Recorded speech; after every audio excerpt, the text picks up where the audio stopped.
Hello, and welcome back to National Book Festival Presents, brought to you by the Library of Congress.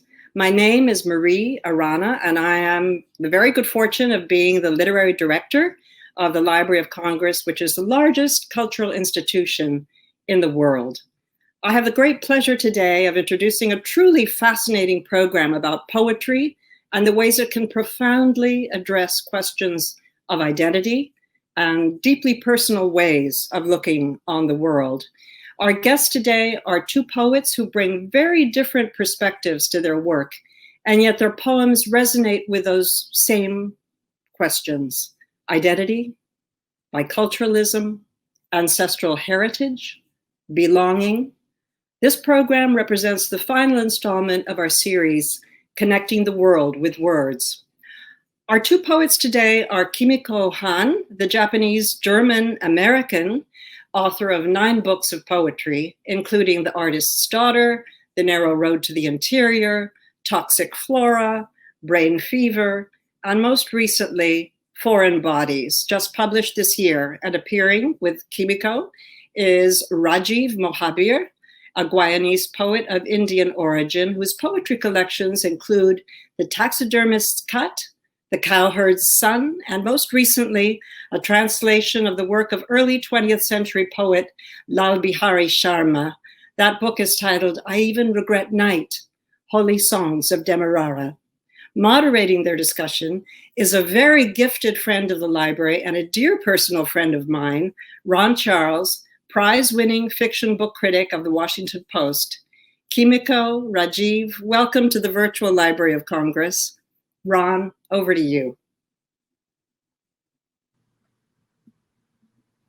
Thanks so much, Marie, and thank you to Kimiko and Rajiv for being here today. It's a great pleasure to be with you. I hope your loved ones have been safe and healthy during this sudden strangeness. Yes. Good. Good. We've been invited here today to talk about invention and influence across borders. My own relatives came here in the 19th century from England and Ireland. Could I ask each of you to talk about the route your families took to reach the United States? Kimiko, could you start? Sure. On my father's side, that's actually the Hahn side, originally from Germany and that area, since borderlines being what they are.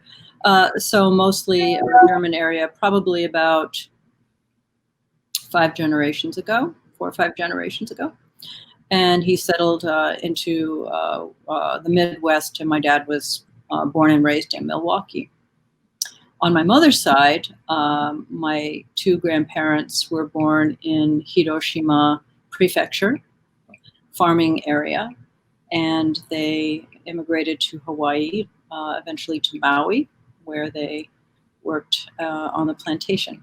And my mother eventually left the Rock right after the war and went to Chicago to go to secretarial school and art school. And my dad was at art school at that point, so that's where they met. Interesting. And Rajiv, how about you? My family came to the Western Hemisphere from India in the late 1800s. On both sides, my family was indentured to sugarcane plantations in the Caribbean, specifically in the country of Guyana. My parents immigrated to London, my mother before Guyanese independence in 1966, and my father afterward. I was born in London and moved to the United States when I was 2 years old. Such great, complicated stories. I'm curious, too, about your linguistic ancestry and how that enriched your appreciation of language. I think you're both at least bilingual. Is that true? Rajiv is bilingual. We've got some other things going on, but yeah. I would say that I'm very flirtatious with my other languages. I don't know about bilingual, like claiming that would be a stretch. But I am fluent in conversation, and I do like to write in it. So the languages that I work with are Bhojpuri, which is a North Indian language that is an ancestor language to Hindi, and its Caribbean evolved avatar as Caribbean Hindustani or Guyanese Bhojpuri. I've also studied Hindi language and literature as well. How does that affect the way you write, to have all these forms and tenses and other ways of thinking about language? How does that come into play in the writing you do in English? Well, it's a very broad thing to say that all writing is an act of translation. I think reading also, in these various forms of folk literature and song, is a kind of translation act for me. When I think about writing in English for an American audience, I wonder about these traditions that I come from and how to upcycle folk song into my the poems that I create for consumption, I suppose, but personally in the United States. How do the folk songs live inside of me? Right. Kimiko, how about you? Yeah, I was quick to declare that I am not fluent in Japanese, because I am not. I studied Japanese in college, both undergrad and graduate school, and it was tough. It was really tough. So I do not want to claim very much knowledge in Japanese. I can get by. I studied both modern and classical Japanese in graduate school, but it was a humiliating experience. However, I grew up hearing my mother, well, my grandmother was in Hawaii and we were in New York State, in the suburbs of New York. So, but I grew up knowing she spoke to her mother, and I heard her a few times speaking to her mother in Japanese. So, and my sister, we lived in Japan for a year, my family. So Japanese was always very important. It was always, I would say, part of my body. I was a little white girl, and I mean, I was a little mixed girl, not white girl, growing up in the suburbs. I was half white, half Japanese, growing up in the suburbs. And knowing that and being reminded of that, actually quite often, that I was different. So Japanese really so important to me. It's the baby language is important to me. The baby songs that I actually sing to my granddaughter.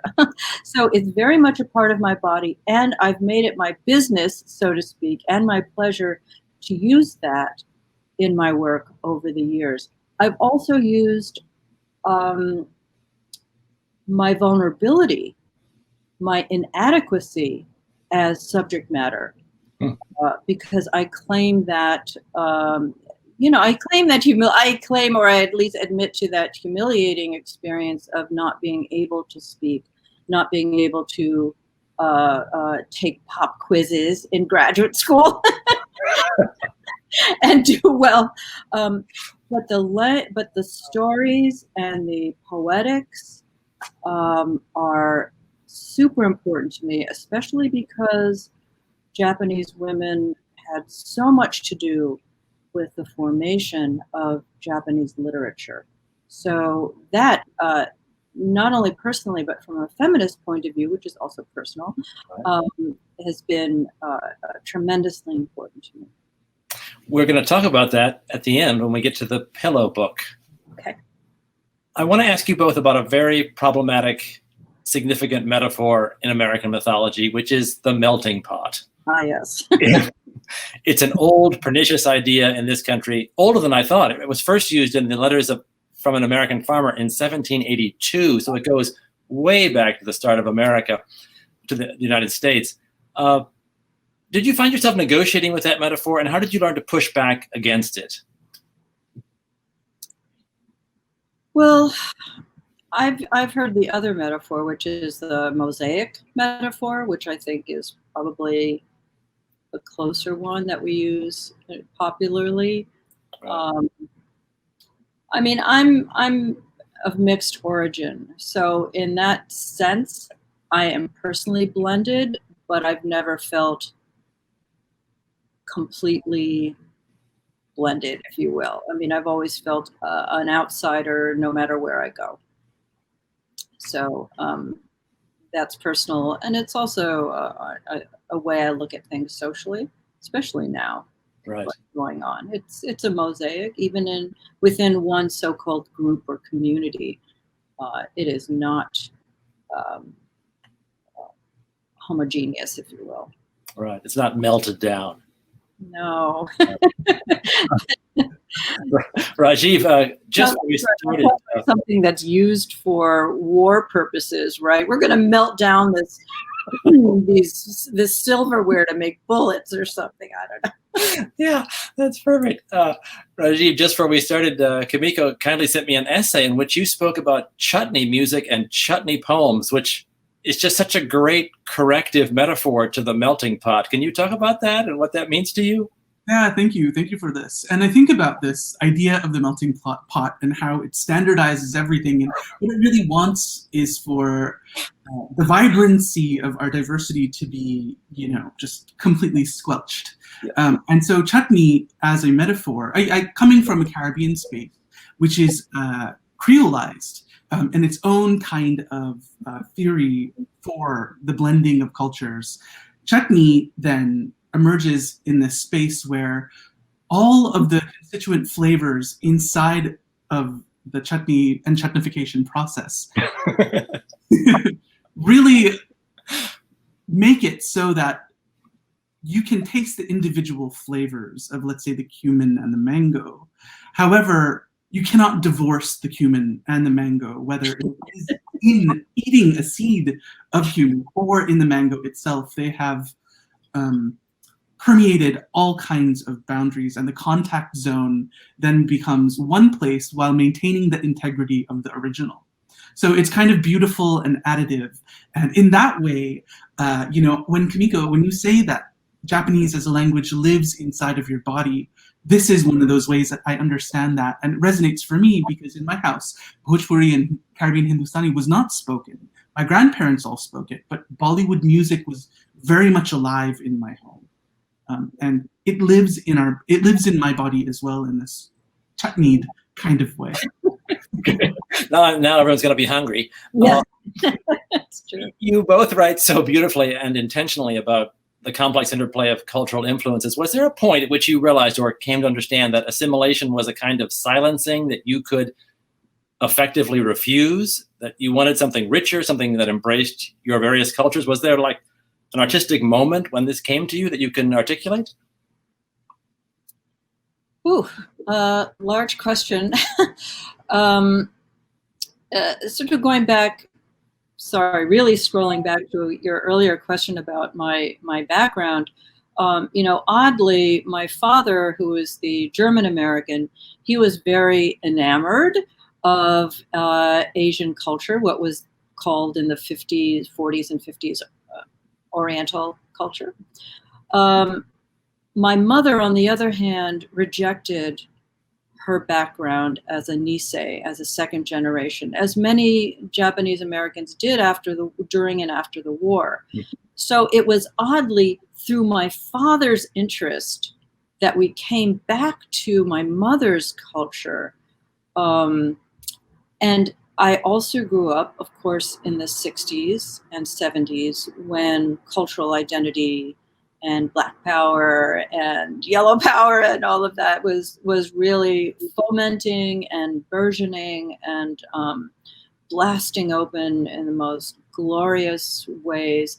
So that my entrance into all of this was really kind of bursting and pushing back, absolutely, but also embracing. I should add that to Asian American, the movement then, from what I know, was very much about Asian American history. Because of my family being interested in Japanese American culture, I actually had a lot of Japanese culture. My parents were both artists, so my sister and I took Japanese, not just language, but Japanese dance, calligraphy. I mean, all this stuff. So I have a bit of an odd background, even given that most people's backgrounds from the various movements were kind of anomalous. Right. Rajiv, how about you? Like the first time I felt permission to write, I have to say, living in the United States, I'm lucky that the people who came before me cleared a lot of ground for me to write. People like Kimiko. I remember a poem of yours, Kimiko, specifically about Obon, Odori, the dance, and thinking about, like it's okay to write about these things that are so intrinsic to my understanding of the world around me. And I have to say also, reading David Dabby-Dean's Cooley Odyssey. David Dabby-Dean is a Guyanese poet who lives in the UK and had published a series or two books of poems that had really kind of broken the scene open in the first volume called Slave Song. He spoke from the voices of Black and people of color in colonial era paintings. And so the voices were all spoken in Creole. And seeing Creole written in a book, like the Guyanese Creole that I should also claim as a familial language, which it's funny the way that I have been schooled into thinking of what is proper and what is not. How Guyanese Creole, like seeing these poems written in Guyanese Creole was something that shook me profoundly, that in fact, there was a space for this kind of poetry in the world. In the United States, that took a little bit more uncovering for the Creole to emerge, but... I'm sorry, Ron, if I could just add to that a sort of funny dimension, which is when I first read T.S. Eliot, going right into the ancestors, the different literary ancestors, because that's who we all were reading in the 60s and 70s and so forth. When I first read T.S. Eliot and I saw that he was using in his poems languages that were not English, yes, I thought, I'm going to do that. I'm going to do that too. So in a way, it was pushing back, but it was also saying, oh, he's doing it. Right. And I do it with the languages that I know. Right. So it was a kind of odd permission. From T.S. Eliot. Of all people, yeah. My name is a map, a nautical chart of displacement. This idea that a name being a map is just so profound. I've never thought about it. But it also reminds me that maps are not neutral. Maps are not the same as geography.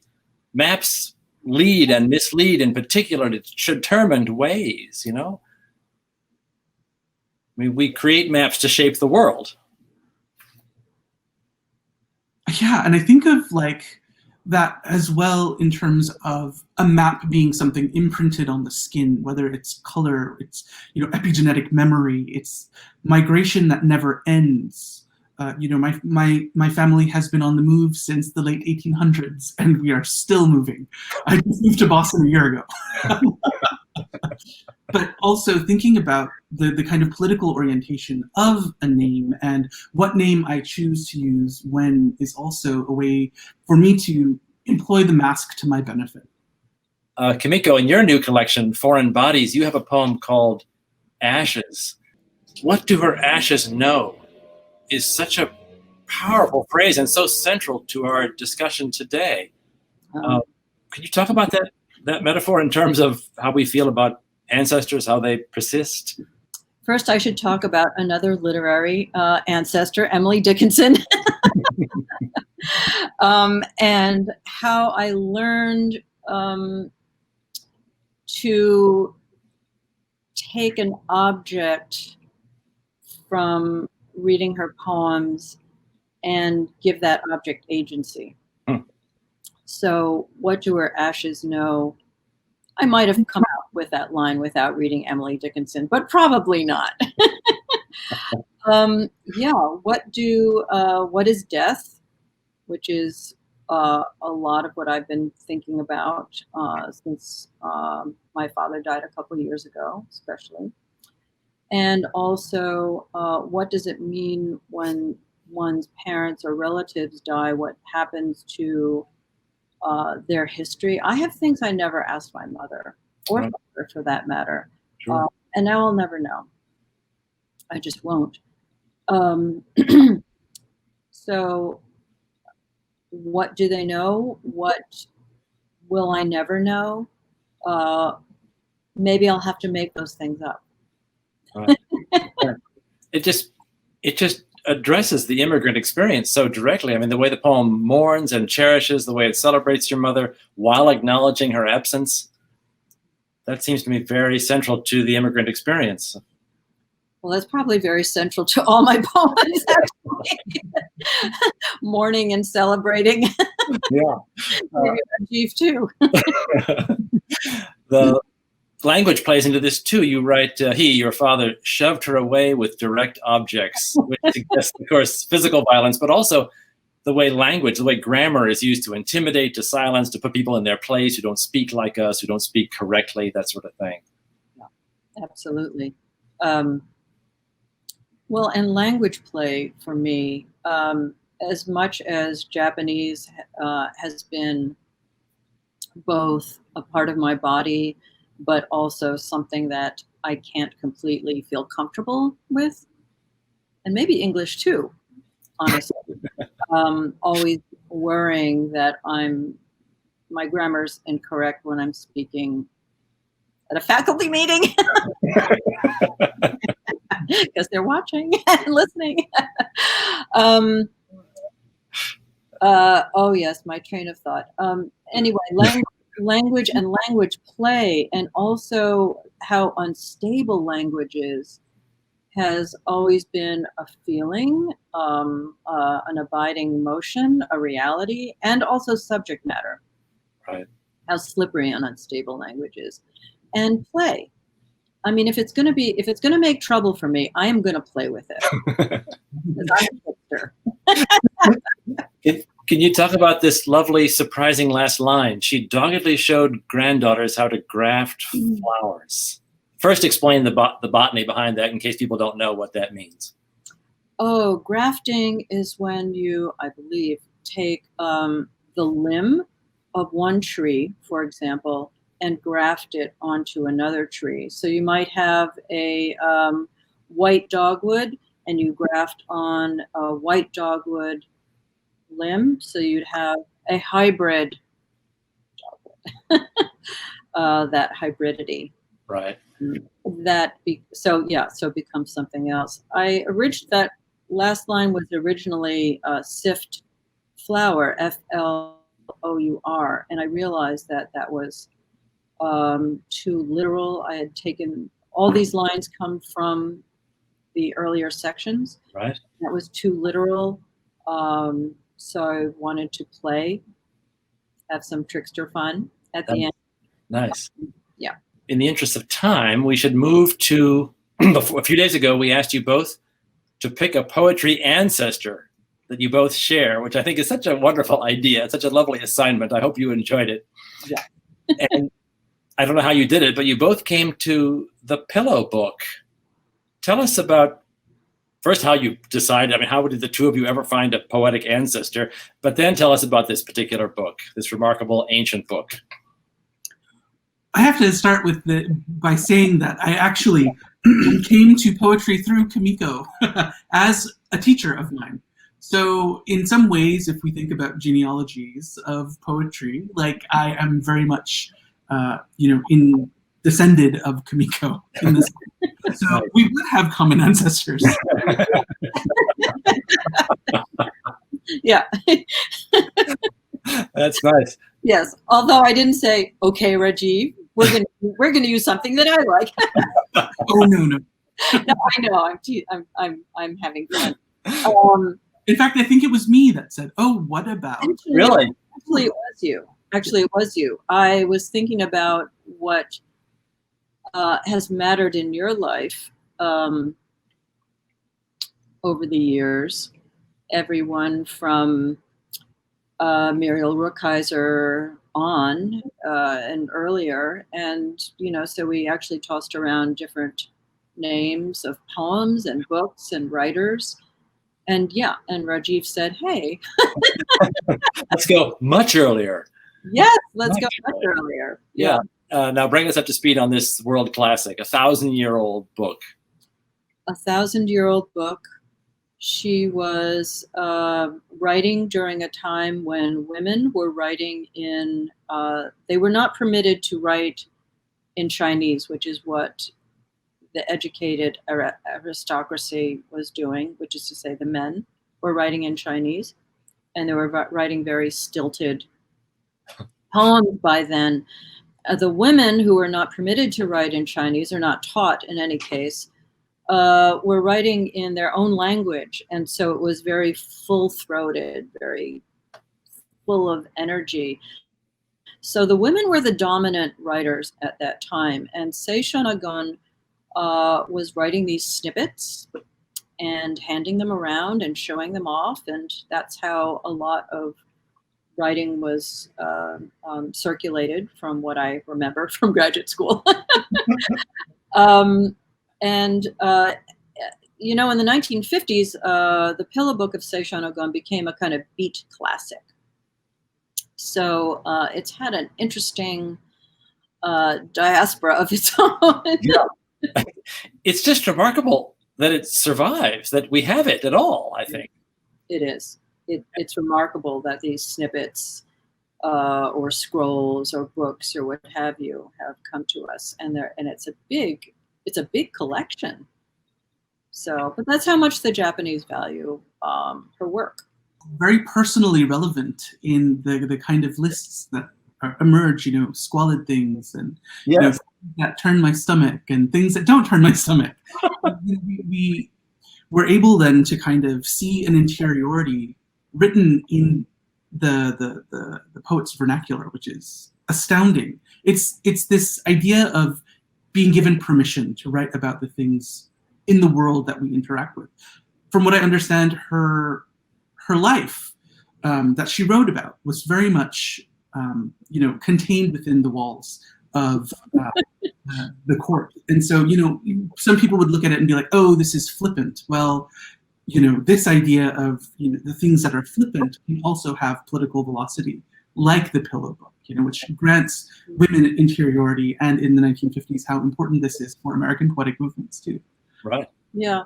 And also, although she was writing from an aristocratic and sometimes quite bitchy point of view, frankly, sometimes in a fun way, sometimes in a way that really put down, you know, the peasants and so forth. Aristocrats being what they were, especially during that time. What we can learn from her, or one thing that I take from her, is her ability to make personal mythology and to say, these are squalid things from my point of view, and you can have your own point of view. And yes, I do. but it is, I agree with Rajiv, it's great permission. I wonder if she isn't every poet's ancestor, because she teaches you to look at ordinary things, to really look. Yeah. Which is the essence of poetry. Do you have a favorite passage each of you could read? Funny or sad or tragic or intimate? Sure. A favorite one. Well, that's tough. I know. And one of my favorites is probably 10 pages long, the one on insects, bugs. So I won't read that one. I'll read a very short one. Things that give an unclean feeling. And, it's from Ivan Morris translated this. So it's a bit of an old school translation, but I like it because he lineates. A lot of the new translations are in paragraph form, but I like this one. Things that give an unclean feeling. A rat's nest. Someone who is late in washing his hands in the morning. White snivel. and children who sniffle as they walk. The containers used for oil, little sparrows. A person who does not bathe for a long time, even though the weather is hot. All faded clothes give me an unclean feeling, especially those that have glossy colors. I just think it's The whole thing. yeah, So marvelous. it is to feel the connection with this person 7,000 miles away, 1,000 years ago seems so immediate. You're like, yeah, those things kind of gross me out too. Rajiv, do you have a passage? Yeah, actually, I kind of want to stay on the theme of, the unclean and the gross. Squalid things is one that I have been thinking about a lot recently, and I'll tell you a little bit more about that in a bit. But squalid things: the back of a piece of embroidery, the inside of a cat's ear, a swarm of mice who still have no fur when they come wriggling out of their nests, the seams of a fur robe that has not yet been lined, darkness in a place that does not give the impression of being very clean, a rather unattractive woman who looks after a large brood of children, a woman who falls ill and remains unwell for a long time. In the mind of her lover, who is not particularly devoted to her, she must appear rather squalid.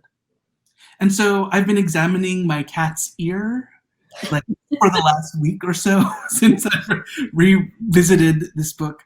But I have to say, the thing that really appeals to me is the voice, and then the pivot at the end of the voice, which is not as certain. These are the things that are squalid, and then all of a sudden you're embodying the perspective of a lover who is not particularly faithful. Yeah, the whole novel right there, right? Just Yes. yeah, so much compressed. It is so. I would never have guessed you two would choose this, but it makes perfect sense. We've been charged by the library to address how poetry can provide some solace, some direction forward in this fraught moment. I love that question, but I'm deeply suspicious of it. I wonder. I want it to be true. Could both of you talk to the way poetry can help us heal the terrible divisions that we're experiencing now? I've been thinking a lot about this, partly because I know that the library was going to ask us this question.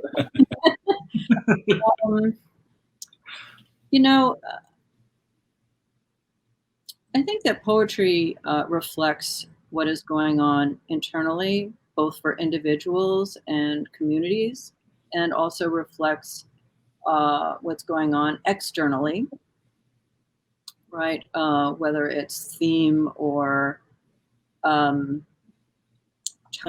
subject matter, and so forth. But I also think, and maybe especially important today, is that poetry amplifies what's going on around us.